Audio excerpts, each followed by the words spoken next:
کہ جن پر احادیث کی بنیاد ہے، احادیث کی بنیاد ہوتی ہے راویوں پر، اور راویوں کے احوال کا پتہ چلتا ہے اسماء الرجال کی کتابوں سے۔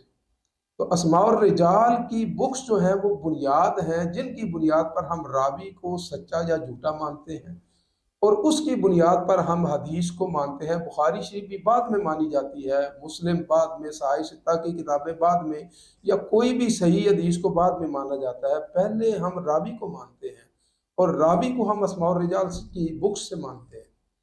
تو اسماء الرجال کی کتابیں اٹھائیں، ایسے راوی اور ایسے ائمہ حدیث ملیں گے کہ ان کے سامنے نبی اکرم صلی اللہ علیہ وآلہ وسلم کا ذکر ہوتا، بس ذکر کرنے کی بات تھی، ان پر ہچکی طاری ہو جاتی اور آنکھوں سے آنسو بہنے لگتے۔